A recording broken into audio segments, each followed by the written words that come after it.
Welcome to Side Notes. I'm here with a singer, songwriter, record producer, person that wears many hats. Anyone who's a veteran will know this gentleman.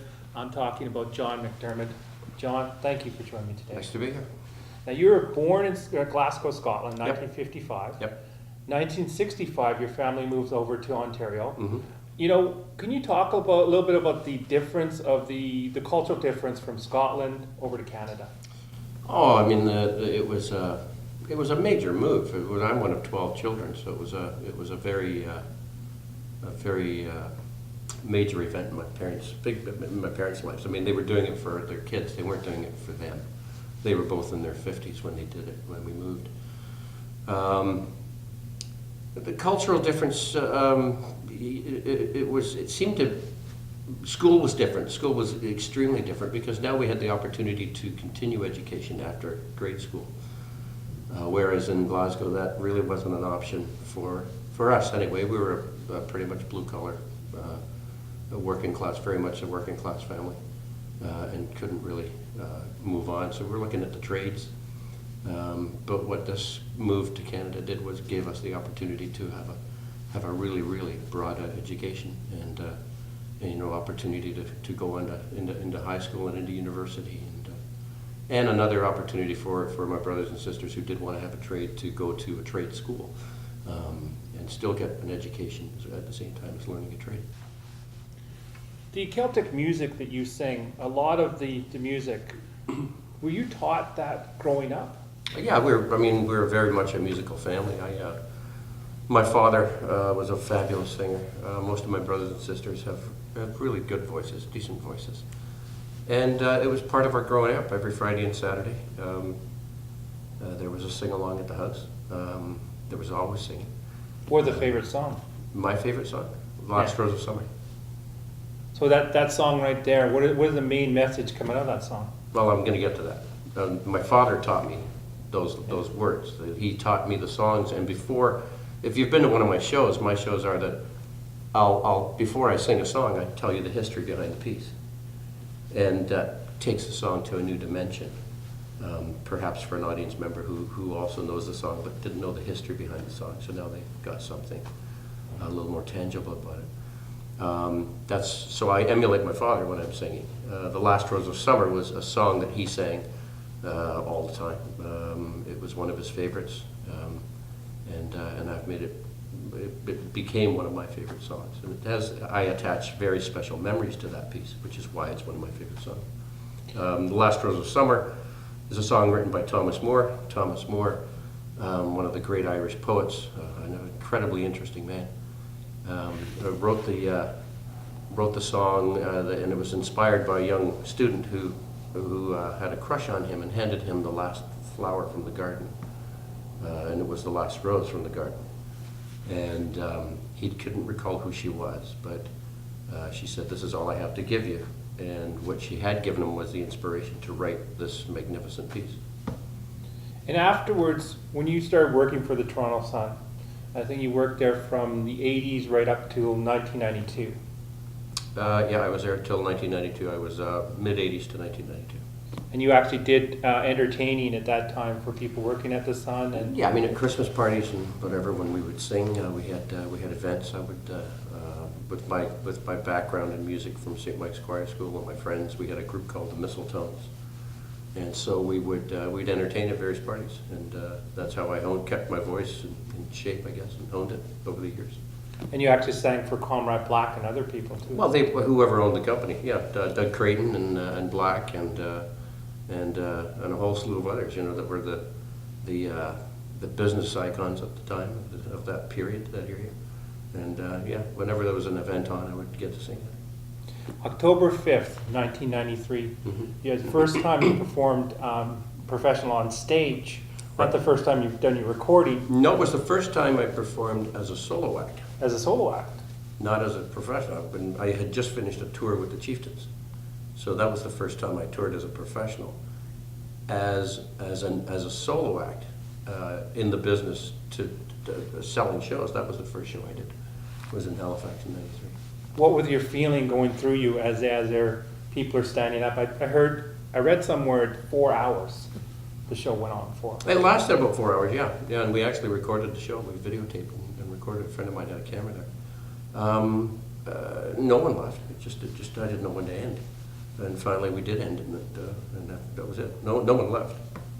So it was a pretty interesting night, and it was invigorating. It was at that moment I knew I wanted to do this for a living. I wanted to do it professionally.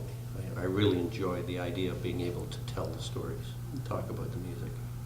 And what is one song that really stands out in your mind as you're standing on stage, whether you're talking about veteran issues or other issues?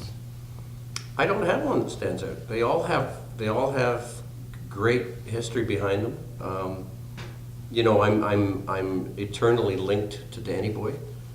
Because that was a song I used to sing all the time. The album itself, when I released it, was an album of 12 songs. Each song on the album was a song that one of my siblings would sing, and it was for my parents' 50th anniversary wedding anniversary. So they got a CD with 12 tracks that each song on it they could relate to one of their children. There's so many great songs. You know, it's like asking someone, what's your favorite song? Well, it's a terribly unfair question because there's so many great pieces. I don't know who my favorite singer, my dad was my favorite singer, but I don't really have a favorite song. There are songs that I never get tired of singing, that I love to sing. I never get tired of singing Danny Boy, or The Old Man, or The Band-Played Waltz of Matilda, or Green Fields of France, or, you know, any of those pieces. They're all wonderful stories. Yeah, some of my favorite ones are actually around the veteran stuff. Your father served in the RAF during World War II. You had two cousins that served in Vietnam. Actually, you had three cousins that served in Vietnam, two that were killed over there, and one that tragically committed suicide afterwards. With so many veterans that have committed suicide here in Canada recently, I was wondering if you could talk about your involvement to help you know, your John McDermott House down in Washington, D.C., which helps homeless veterans transition back in society. You're starting the John McDermott House up here in Sunnybrook and in Toronto, and you're also involved with, there's one out of Boston you're involved with, helps U.S. veterans. Yeah, well, the one in Washington is John McDermott House, and it's a transitional home for homeless veterans. We started it in 1999.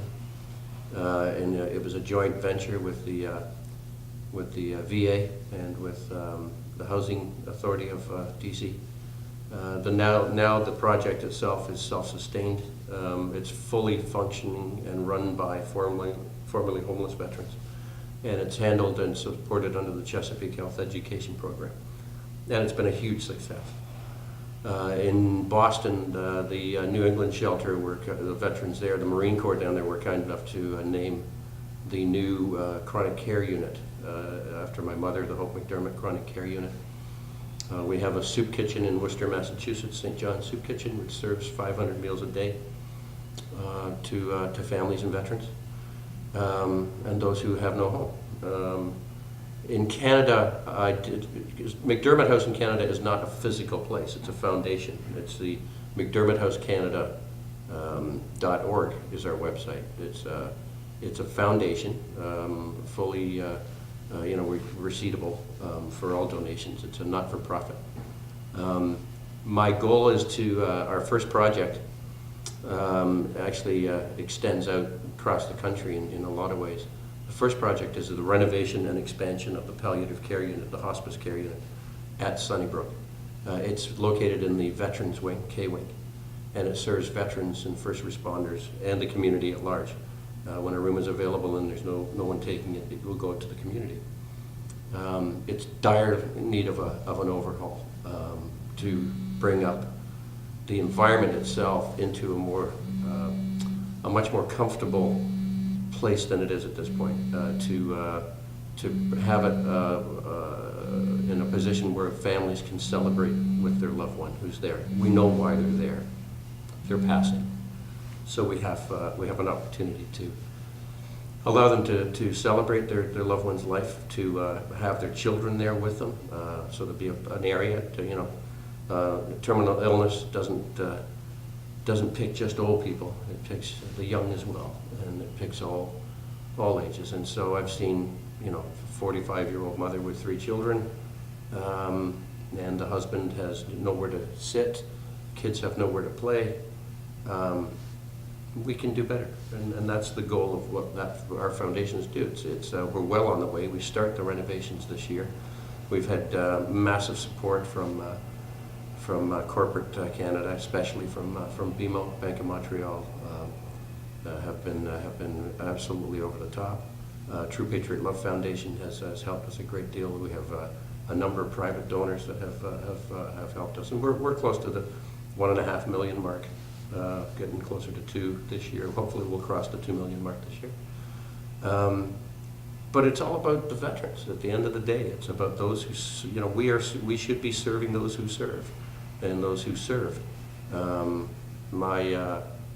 My father, all he wanted me to do if I was successful in this business was to give back to Canada, because Canada has been everything to us, and it gave him and all of us great opportunity, and give back to the veteran community, because they're the ones who have afforded us this great life in this country that we have.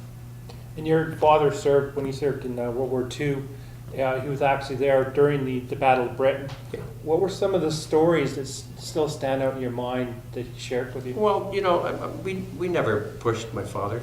Dad didn't want to talk about it. A lot of the veterans don't want to talk about it, and I understand. A lot of it's very personal. It was a very traumatic time in their lives, and their families' lives, and their loved ones, and it touched them in various different ways. Dad talked about just great. He talked about the good stuff that happened when he was away, never the negative.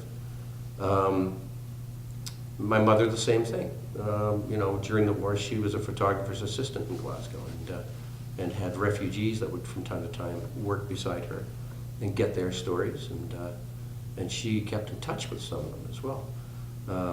But the stories that Dad would tell were how he helped other people. My Uncle Michael, the same thing. When Mike died at Changi prison camp, which was the camp where they held the prisoners who built the bridge on the River Kwai. Mick saved a guy.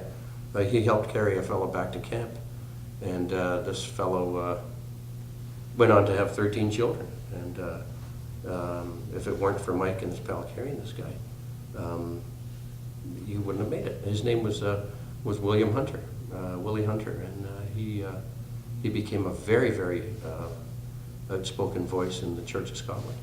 And his children are now all over the globe. And I met his son a couple of years ago. He came to one of my shows and brought with him the papers of his father from Changi. Those are the stories that I remember, and they're all positive in one way or another. And it's easier. The veterans, those who don't choose to talk about it, I think that's their option. Certainly in today's veteran community, and then, the veterans of all wars have seen horrific things, and they affect everyone in a different way. They affect them in multiple ways, and some of them carry a huge amount of guilt. And those are the people, those are the men and women that, you can't push people into getting help. But the worst thing you can do is not have the opportunity for them to seek help, which is where we are here. We have, in Canada, there's not a whole lot of places for our veteran community to pick up a phone and say, it's me and I've got this issue, or my son or my daughter is contemplating suicide, and that we've got nowhere to turn. They have nowhere to turn. And we need to do better. There's minimal places there, but we need to do better. I know of, there's one group called Vets Canada, which stands out in my mind, and I know the founder of that really well. What that does, it helps homeless veterans transition back in society, just like your house down in Washington, D.C. I wish that there was more out there. I think they finally established a 1-800 number that people can phone when they're having PTSD and it's getting really bad for them, so they can talk. But what I'm finding here in Canada, how they're dropping the ball, is that rather than establishing a network all the way across Canada, a vast network with massive support, there's an awful lot of cuts happening at this time. Yeah. Well, and it's a double-edged sword when it comes to that. But there's groups out there now well, not by choice, but from necessity, the children of PTSD, which are children of families across the country who know that their family member is suffering, and so they connect with each other to help each other get through what's going on.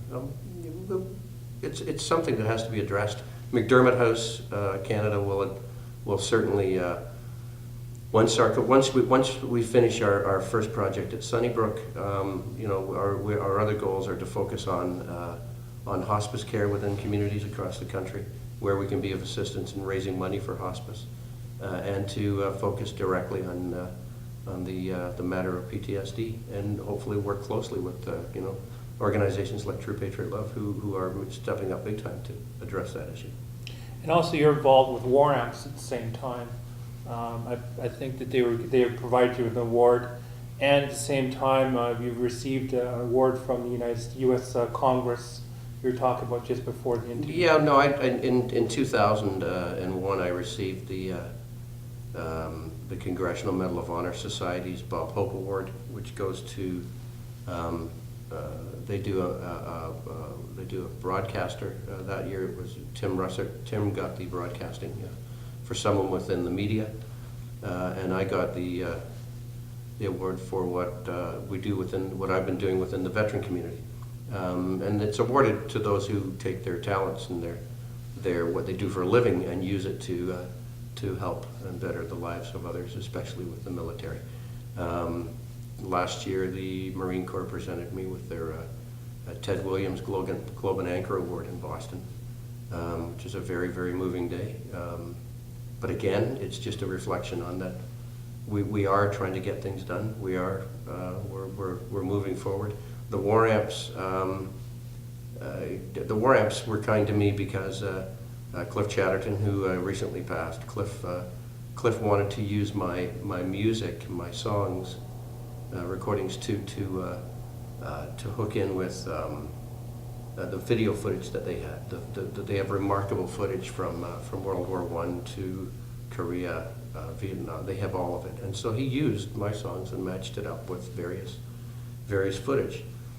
And because of that, I helped them focus on the CHAMPS program, which is a program for children with prosthetics, to bring an awareness to that and a focus on that to help drive support for them. So yeah, it's been a great relationship. Was one of the songs that you were talking about, was that Waltzing Matilda? Mm-hmm. Because I remember watching the YouTube a couple days ago and just seeing the pictures, young men going off to war, and then like they're saying, the band was playing as they're going off to war, and then they get injured, and they come back on the medical ship, and next thing you know, the whole entire crowd goes silent.